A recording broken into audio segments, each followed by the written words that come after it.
All right, it's tomorrow.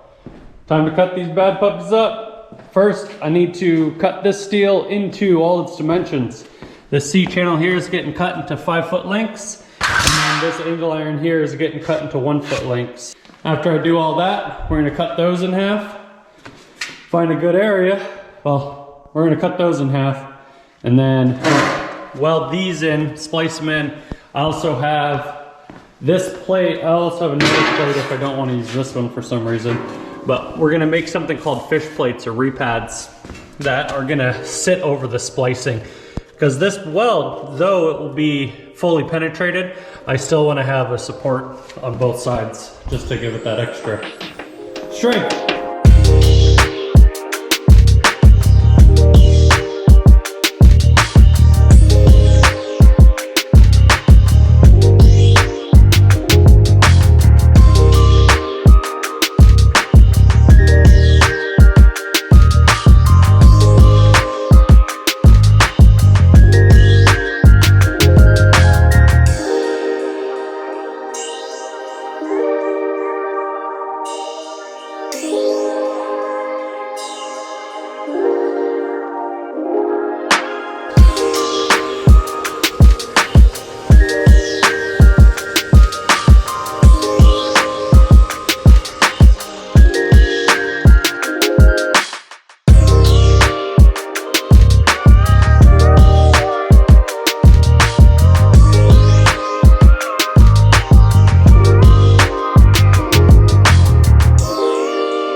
67 and a half, 67 and a half, 33.75. We are gonna just go here and say, hey, that looks good.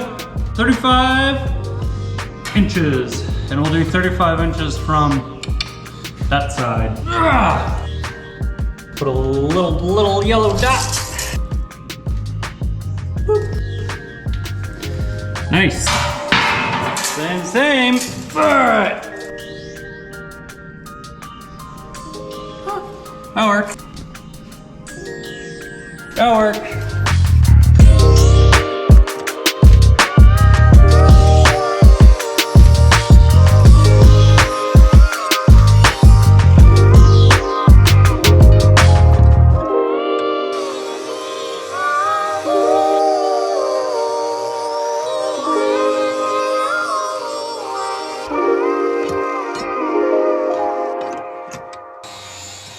I got these cut, I cleaned off all the paint, I put a bevel on all the edges for the ramps and the extended pieces as well. All the mill scales cut off or cleaned off, all the rust is cleaned off for where we're going to be welding. Next thing is we're going to put these down and square, we're going to put these on the ground with these. I'm going to lay it on this weld blanket here, square everything up, tack it in place, and then start putting in these bars here, that these rungs that go in between, and tack all those in place as well.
I forgot to film a bunch. I made these repad plates or fish plates. I welded them onto here, and then there's one weld on the other side. I then fit this part of the ramp up too. Got it tacked up and fitted and welded. Everything is nice and square. This is the next part that's all fitted and welded. These are going to be the lengths of the ramps. They're 10.5 feet long. Hopefully it gives me the proper angle to load up and not skid out. The other thing I'm gonna do is put welds right here and just lay welds down to give it some traction on top. My issue is this nice painted material the skid steer just slides on. Now if I had wheels and they went into these locations here, it would roll just fine and be great, but that's not the case. My tracks are actually just as wide as these are, so that's what I'm gonna have to deal with. Not really a big deal, it's an easy fix, but it's something I need to take care of now. Gives you an idea how thick the material is, and doing a full penetration weld. I'll do this hot pass through here so I can get the full pen. You can feel there's a bead on the bottom. And then after I do that pass, clean up the edges and everything, and I'm gonna do another pass over it and then blend these sides right in.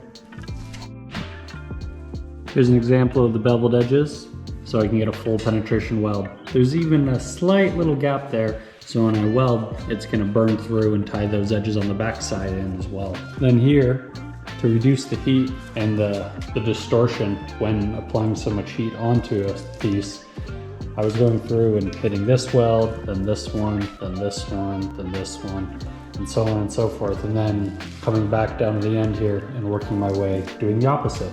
So hitting this weld, that weld, and then here, but duty cycle happened and I ran out of power.